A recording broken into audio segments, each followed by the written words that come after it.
میں ہوں خواجہ سہیل اور آپ دیکھ رہے ہیں گلوبل نیوز۔ ناظرین، آج میں جو پروگرام لے کے آپ کی خدمت میں حاضر ہوا اس کا عنوان کچھ اس طرح ہے: حکومت، عدلیہ اور فوج۔ جیسا کہ آپ جانتے ہیں کہ ہمارے ملک کے جو حالات ہیں ان دنوں وہ بڑے گمبھیر ہیں اور پوری دنیا میں ہمارا ایک تصور اڑایا جا رہا ہے۔ تو آپ خود سوچیں کہ جس ملک میں اس قدر ادارے آپس کی جنگیں لڑ رہے ہوں تو باہر کے لوگ تو ظاہر ہے اس کو دیکھ کے بڑے خوش ہوتے ہوں گے۔ تو بات کچھ اس طرح ہے کہ جو ملک میں حالات پچھلے دنوں گزرے وہ ہمارے لیے واقعی شرم کا مقام ہے۔ جو آگیں لگائی گئی، جو عمارتیں جلائی گئیں، سب کچھ آپ نے مختلف میڈیا پہ دیکھا ہوگا۔ تو یہ کوئی اچھی مثال ہم نے قائم نہیں کی اور پوری دنیا کی نظریں اس وقت ہمارے اوپر ہیں، اور جو عدلیہ آگے سے کر رہی ہے، جو رسپانس دے رہی ہے، وہ بھی آپ کے سامنے ہے۔ اب آپ خود دیکھیں کہ عمران خان نے جب لاہور سے اسلام آباد آنا تھا تو اس نے گاڑی میں ایک انٹرویو دیا اور وہ خود کہتا ہے کہ جی میں نے تو کسی کو اکسایا نہیں، مجھے تو پتہ ہی کچھ نہیں ہے۔ یہ سب جھوٹ ہے، یہ سب فریضے ہیں۔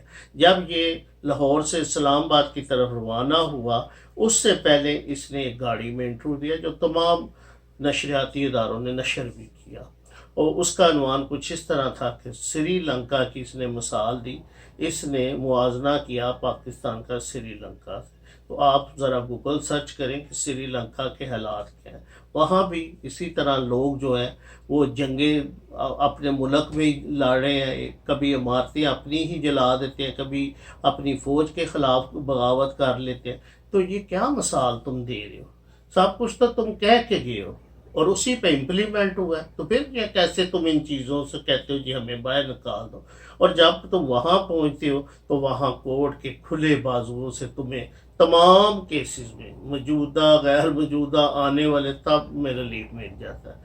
تو تم جیسا بندہ تو میں نے آج تک ویسے دیکھا نہیں کہ جس کو ہر چیز میں ریلیف ملا ہے، اور وہ کہہ رہا ہے ویلکم ویلکم سر، آپ آئے، بڑے آپ اچھے نظر آ رہے ہیں، آپ بڑے خوش نظر آ رہے ہیں، آپ پہ کوئی ڈنڈا تو نہیں اٹھایا، آپ پہ کوئی ظلم تو نہیں ہوا، آپ پہ کوئی سختی تو نہیں۔ یہ ججوں کا کام ہے۔ کیا بات ہے، کیا اس نے تمہیں گول کے اس میں پلایا ہوا ہے کہ تم اس قدر اس کی سائڈ لے رہے ہو؟ میں نے بہت سارے کورٹ کور کیے ہیں، میں نے اپنی زندگی میں اس قسم کا نہیں دیکھا کہ اس طرح کا chief justice of supreme court جو ہے وہ ٹریٹ دے۔ تو اب آپ دیکھیں کہ وہ ہائی کورٹ کا فیصلہ جو ہے وہ اس کو بھی کینسل کر رہا ہے، اس میں بھی اس کو ریلیف۔ وہ جو عدت کی پوری نہیں کی، اپنے نکاح کی، اس میں بھی اس کو ریلیف۔ یار اسلام پہ بھی ریلیف دیتے ہو، اس میں عدت کے بارے میں کتنا لکھا ہوا ہے؟ قرآن کو بھی آپ لوگ نہیں مانتے، اتنے سپیریئر ہو گئے کہ اسلام کو بھی آپ آگے لگا دیتے ہو۔ یہ کس قسم کی انصاف کی باتیں تم کرتے ہو؟ اگر یہی انصاف ہے تو ہم ایسے انصاف کو نہیں مانتے۔ یہ سن لو کہ ایسا انصاف نہیں چلتا جو اسلام کی راہ میں رکاوٹ ہو، جو اسلامی قوانین کے منافی ہو، اور کوئی اس پہ آوازیں بلند نہ کرے۔ کوئی کرے نہ کرے، ہم تو کریں گے کہ یہ ہمیں منظور نہیں ہے کہ اسلام کے اگینسٹ کوئی فیصلہ ہے۔ چلیں آگے چلتے ہیں۔ تو اس نے سری لنکا کا کہا، اور میں نے آپ کو بتایا کہ سری لنکا کے حالات کیسے ہیں، کتنے کشیدہ ہیں۔ پاکستان کا تو موازنہ کر رہے ہو ایک اس سٹیٹ سے جہاں پہ خانہ جنگی ہے، کو خدا کا خوف کھاؤ، اور پھر تم اس چیز سے بھی بری الذمہ، اور کورٹ تمہیں بری الذمہ کہہ رہی ہے۔ مجھے تو پتہ ہی نہیں، مجھے تو باہر کے حالات کا ہی نہیں پتہ۔ تمہیں تو فون تک پرووائڈ کیے جاتے ہیں، تم تو وہ سابقہ گورنر کی بیوی سے گپ شپیاں لگا رہے ہو، تم وہ جو وزیر قانون تھا تمہارا وہ بابر اوان، اس سے باتیں کر رہے ہو۔ تمہیں کیا نہیں پتہ؟ کتنا قوم کو بیوقوف بناؤ گے؟ قوم اتنی بیوقوف نہیں ہے جتنا تم سمجھتے ہو۔ میں نے تمہیں پہلے بھی کہا، بلی کے خواب میں چچڑوں والی مثال تو آپ نے سنی ہو۔ اس کو ہر وقت یہ نشہ رہتا ہے شاید میں نے اقتدار میں آ جانا۔ اب تم نہ تو وہ چیف آف آرمی سٹاف ہیں پرانے، اور نہ ہی وہ آئی ایس آئی تمہاری ہیلپ کرے گی۔ تو یہ تم بھول اتار دو کہ تمہیں کوئی مدد ملے گی، کوئی غیبی جنات آئیں گے اور تمہیں وزیر اعظم کی کرسی پہ بٹھا دیں گے۔ ایسا اب ممکن نہیں ہے، یہ بات لکھ لو۔ تم اپنی زندگی میں آپ کبھی وزیر اعظم نہیں بن سکتے۔ یہ جو تم نے جیل سازیاں کر کے لوگوں کو ڈرامے دکھا کے لوگوں کو، دیکھیں کچھ تو ایسی طاقتیں ہیں جیسے کہ چاہتی ہیں کہ ملک کمزور ہو، وہ اس کی فنڈنگ کر رہی ہیں، وہ اس کو اندر سے سپورٹ کر رہی ہیں۔ واقعی یہ بات جھوٹ نہیں ہے، کیونکہ ان کی نظر ہمارے ملک میں بہت پہلے سے ہے۔ وہ تو چاہتے ہیں کہ کسی طریقے یہ ملک کمزور ہو، تو وہ اپنا رول پلے کر رہے ہیں۔ اور کچھ ایسے لوگ ہیں کہ جن کو یہ عیاشیوں کی طرف لگا رہا ہے کہ ہاں بھائی آپ بھی آئس کا نشہ کریں جو میں کرتا رہوں، آپ بھی لڑکیوں اور خسروں اور اجڑوں کو لا کے اپنے پاس رکھیں، یہ سب جائز ہے۔ تو یہ اسلامی ریاست میں تو جائز نہیں ہے، تو نہ یہ لوگ برداشت کریں گے۔ تو اسی طرح جو اس ٹائپ کے لوگ ہیں، موسٹلی اس کی جو ٹائیگر فورس وغیرہ اس نے بنائی ہے، وہ لوگوں کی غریب بچیاں لاتے ہیں، پارکوں میں لڑکیوں کے ہاتھ پکڑتے ہیں اور ان کو لے کے آگے اپنے ورکروں اور لیڈروں کے پاس لے جاتے ہیں، اور ان کے بھائی اور ان کے باپ جو ہیں موٹر سائیکلوں پہ بٹھا کے ان بچیوں کو رات گزارنے کے لیے ان درندوں کے پاس پھینک کے آتے ہیں۔ یہ تو پی ٹی آئی کا کلچر ہے جو میں نے آپ کو بتایا، جن کی میں ذاتی طور پہ مثال دیتا ہوں۔ یہی سیالکوٹ میں چاہ رہا ہے، وہ جو ڈار وغیرہ وہ بھی یہی کام کرتے تھے۔ تو اب اپنے گھر میں پولیس اور اسٹیٹ نے اپنا وہ لویا منوایا تو بڑی تکلیف ہو رہی ہے، تو یہ کام تم کرتے ہو بھائی، تو اس کے لیے برداشت کرو۔ جو کسی کے گھر میں ایسے کام کرتا ہے ان کے اپنے گھروں میں بھی پھر ہوتا ہے۔ اسی طرح بہت سارے لوگوں کو میں جانتا ہوں جو بیچارے اس کے حمایتی ہونے کے ناطے کہ ہمیں شاید کوئی نہیں پوچھے گا، ہم قانون سے بالا تر ہے، ہمارا لیڈر اتنا کچھ کرتا ہے، تو وہ اگر اس کے اوپر وہ بغیر عدت کے عورت رکھتا ہے تو اس کے اوپر قانونی عمل درآمد کراتا تو ہمیں بھی کوئی پوچھے گا نہیں۔ وہ بیچارے کے پاس کھانے کے لیے مہنگائی اتنی ہے، وہ اپنی لڑکیوں کو بائکوں پہ بٹھاتے ہیں، گاڑیوں میں بٹھاتے ہیں، رات کو دے آتے ہیں، صبح لے آتے ہیں۔ یہ آج کل کام چل رہا ہے پاکستان میں، موسٹلی جو پی ٹی آئی کے ورکر ہیں وہ یہ کام کر رہے ہیں۔ تو اب آپ خود بتائیں کہ جس ملک کا یہ حال ہو، تو وہاں جب آپ ان کو ان کے روزگار سے روکیں گے، ان کو ان چیزوں سے روکیں گے، تو وہ آگ ہی لگائیں گے نا۔ تو آگ لگاؤ بھائی، اپنے گھروں کو لگاؤ، اپنی چیزوں کو لگاؤ۔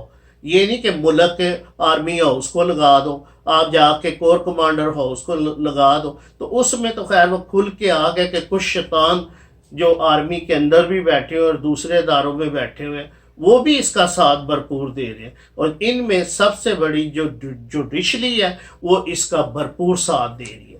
تو میں یہی کہنا چاہوں گا کہ میں نے کبھی آئین اور قانون کے خلاف بات نہیں کی، ہمیشہ میں نے احترام کیا قانون کا بھی اور قانون کے اداروں کا بھی۔ تو اب آپ خود بتائیں کہ جو آرڈر یہ پاس کر رہا ہے، اب محترمہ بے نظیر بھٹو آئے سپریم کورٹ میں، تو ان کو تو آپ باہر بینچ پہ بھی نہیں رکھتے تھے جان کے کہ وہاں وہ بیٹھ نہ جائے عورت ہو کے، تو یہ آئے تو اس کو آپ کورٹ میں کرسی لگا کے دیتے ہیں، اور پھر اور تو اور دیکھیں کہ اس کو کہتے ہیں کہ ہمارا واش روم ججوں کا یوز کر لو۔ اتنے اچھے ہوتے تو تمام جو 2-3 دفعہ وزیر اعظم بنی، جس کا باپ وزیر اعظم 2-3 دفعہ بنا، جو اسی کورٹ نے اس کے باپ کو خود مانتے ہیں کہ ہم نے غلط ہینگ کیا، تو میرا مطلب ہے کہ یہ سب کچھ کر کے بجائے کہ آپ کو شرمندگی ہو، آپ آگے بھی آنے والی حکومتوں کو اسی طرح تنگ کرتے ہیں۔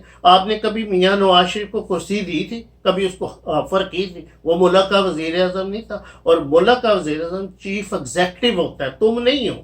وزیر اعظم ملک کا چیف ایگزیکٹو ہوتا ہے آئین کے تحت، اسی آئین کی تم تشریح کرنے کے لیے بیٹھے ہو، لیکن تم ملک کے سب کرتا درتا کے مالک بن گئے ہو۔ اب مجھے آپ بتائیں کہ یہ کوئی کرنے والی بات ہے؟ تمہاری شے پہ اس نے پورا ملک جلوا دیا، تمہاری شے پہ انہوں نے جی ایچ کیو پہ حملہ کر دیا، اور تو اور ابھی یہ رہا ہو کہ ان کی شے پہ گیا ہے کہ مجھے جو کورٹ نے اتنا ریلیف دیا ہے، اور اس نے جا کے ہمارے سپاہ سالار chief of army staff Asim Munir کو گالیاں دی، تمام باقی جرنیلوں کو گالیاں دی۔ تو اب جس ملک کا یہ حال ہو تو باہر کے لوگ ہمارا مذاق نہیں اڑائیں گے تو اور کیا کہیں گے؟ اب آپ خود بتائیں کہ ہمارا نیوکلیئر ایسڈ جو ہے وہ آرمی کی ایک کمان میں ہوتا ہے، تو کیا باہر کے لوگوں کو اتنا حق نہیں؟ ان کا میڈیا آپ اٹھا کے دیکھیں، ان کے آپ پروگرام دیکھیں، ان کی رپورٹس دیکھیں کہ وہ یہ کہہ رہے ہیں کہ جو اپنے گھروں کا، اپنے آفس کا تقدس نہیں رکھ سکتے، اس پہ حملے کروا سکتے ہیں، تو ہم کیسے مانیں؟ وہ اب یہی تشریح کریں گے، لوگوں کو بتائیں گے کہ ہم کیسے مانیں کہ ان کا نیوکلیئر جو ہے سیف ہاتھوں میں؟ یہ تو اپنے ایسڈ کی حفاظت نہیں کر سکتے، تو یہ نیوکلیئر کے کیسے کریں؟ اب یہ پروپوگنڈا شروع ہونے والا ہے عنقریب، آپ دے میرے منہ میں ہاتھ ویسے کہ انہوں نے یہی بہانے چبیلے یہ جو اس چیز میں آگے آ کے بڑھ چڑھ کے حصہ لے رہے ہیں اور اس کو یوز کر رہے ہیں عمران خان کو اینڈ کمپنی کو، تو یہ اپنا نیوکلیئر جو ہے اس کو رول بیک کرانا چاہتے ہیں۔ ان کو پتہ تھا کہ بین الاقوامی سطح پہ ہمارے نیوکلیئر کے اوپر جو ہے وہ بہت زیادہ لوگوں کی نظر ہے کہ یہ نیوکلیئر طاقت ہے، تو اس کو ہم کمزور کیسے کریں؟ تو اس کا یہی طریقہ تھا کہ ہم ایسے حالات پیدا کریں کہ پوری دنیا کے کہ واقعی یہ سیف کنٹری نہیں ہے، ان کے اوپر ہمیں اعتبار نہیں ہے۔ انڈیا کہے گا کہ ظاہر ہے یہ پاگل سے لوگ ہیں، ان کا اسی طرح جتھا آیا اور وہ نیوکلیئر پہ قابض ہوگا، انہوں نے فائر کر دیا، پھر کیا بنے گا؟ تو یہ اسی لیے یہ حالات یہ لے کے آیا۔ اس کے تو بچے باہر ہیں، اس کا کون ہے ادھر؟ یہ اٹھائے گا اپنا بیگ اور وہاں چلا جائے گا۔ تو باقی جو ہماری 90,000 90,000 کہہ رہا ہوں، ہماری جو 30 لاکھ آبادی کو پہنچنے والی ہے اس وقت، ہماری جو کل آبادی، تو وہ لوگ کہاں جائیں گے؟ تو ان کے بارے میں کیا رائے ہے؟ تو یہ باتیں میری سمجھ سے تو بالا تار ہے کہ یہ سارا پلان جو ہے انٹرنیشنل جو سطح پہ یہ بنایا گیا، اس کا یہ مورا بنا، اس کا یہ حصہ بنا، اور اس کا مین کرتا دھرتا ہماری جوڈیشلی ہے۔ تو میں تو یہ حکومت کو بھی کہوں گا اور اپنے آرمی چیف سے بھی، اور جو اس کے ہم خیال جرنیل ہے اور جی ایچ کیو ہے اس کو بھی یہ پیغام پہنچاؤں گا کہ اگر دیکھیں ایک آرڈر گورنمنٹ پاس کرتی ہے، پارلیمنٹ پاس کرتی ہے، تو یہ قانون میں نہیں ہے، چیف جسٹس اور اس کے 2-3 جو ہم خیال جج ہیں، تو یہ اس کو اڑا کے رکھ دیتے ہیں، یہ پارلیمنٹ کے حکم کو نہیں مانتا، ٹھیک ہے؟ تو آپ اس کے حکم کے بھی پابند نہیں ہیں، آپ بھی اس کے حکم کو نہ مانیں۔ جیسے مولانا فضل الرحمان ہے اور وہ میمن ہے جو انٹیریئر منسٹر سندھ، اس نے کہا ہم بھی اس کے حکم کو نہیں مانیں۔ بالکل اس کا حکم اور اس کے ججوں کا حکم آپ لوگ نہ مانیں۔ دیکھیں، نہ تو اس کے پاس امپلیمنٹ کرانے کے لیے پولیس ہے اور نہ فوج اس کا ساتھ ہے، کیونکہ جو اس کے کرتوت ہے، نہ یہ فوج کے بات سن رہا ہے، نہ یہ گورنمنٹ کی بات سن رہا ہے، تو اپنے گھر سے لائے گا امپلیمنٹ کرانے کے لیے، اپنے بیٹے کو کہے گا ان کو گرفتار کرے، کس کو کہے گا؟ کسی کو نہیں یہ کہہ سکتا۔ تو اس لیے میری آپ لوگوں سے درخواست ہے کہ آئندہ لاہور ہائی کورٹ حکم کرے یا کوئی بھی گورنمنٹ کے خلاف یا ہماری پاک افواج کے خلاف بات کرے، اس کے حکم کو آپ بھی نہ مانیں۔ یہ میرا بڑا اہم میسیج ہے آپ لوگوں کے لیے، اور اسی طرح آپ دیکھیے گا کہ اس کو پھر اپنا اصل چہرہ نظر آئے گا کہ بغیر میں اداروں کے کچھ نہیں ہوں۔ میں نے اب بات آتے ہیں جیسے یہ آگے وغیرہ انہوں نے جلاؤ گراؤ کی سیاست کی، کچھ دن انہوں نے ہمارے ملک کا ریڈیو پاکستان پشاور جلا دیا، ہمارا کور کمانڈر ہاؤس جلا دیا، عیدی کی ایمبولینس سے انہوں کی آپ حرکتیں دیکھیں کہ اتنے سخت دل یہ کیسے مان سکتے ہیں اگر کوئی واقعی پاکستانی؟ میں ان کو پاکستانی نہیں مانتا، کیونکہ میں نے جن اداروں میں کام کیا ہے وہاں پہ ہمیں کورس کرائی جاتے ہیں، سب سے ان میں ایک کورس یہ بھی شامل ہے کہ فیس ریڈنگ۔ آپ یقین میں نے ان کی ایک ایک ویژول، ایک ایک چیز دیکھی، میں نے پورا بغور جائزہ لیا کہ یہ کون لوگ ہیں۔ تو میں نے جو انالیسز نکالے 80% تو ان میں افغان ہیں، اور افغان بھی کون؟ ٹی ٹی پی کے طالبان، وہ یہ حملے کر رہے، وہ ٹرینڈ تھے، ان کو ٹریننگ تھی کس طرح آگ لگانی ہے، کس طرح پولیس کا مقابلہ کرنا ہے، کس طرح پولیس کی گاڑیوں کو جلانا ہے، کس طرح، ٹھیک ہے وہ باقی پی ٹی آئی کے لیڈر بھی شامل تھے، پونچو کور کمانڈر ہو، اور کور کمانڈر صاحب کا وہ جو ہے وہ بھی شامل تھے ان ساری چیزوں میں۔ تو وہ تو اپنے انجام کو پہنچیں گے انشاءاللہ کہ ہمارے ملک کی جو اتنی اہم عمارتیں انہوں نے جلائی ہیں، تو اسی طرح انہوں نے فائر بریگیڈ، پولیس کی گاڑیاں، میرا خیال ہے خالی لاہور میں 150 کے قریب پولیس والے زخمی انہوں نے کیے. ہم تو یہ بھی نہیں چاہتے کہ آپ کا بھی کوئی بندہ زخمی ہو، لیکن آپ کے تو نرالے کام ہوں گے تو نرالی سزائیں بھی تو ملیں گی نا. تو میں تو حکومت سے یہ کہوں گا کہ ان پہ غور کریں، یہ کون لوگ ہیں.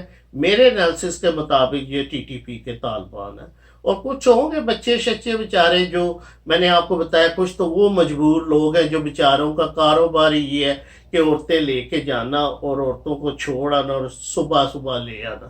وہ تو اس کے حمایتی ہے ہی ہیں.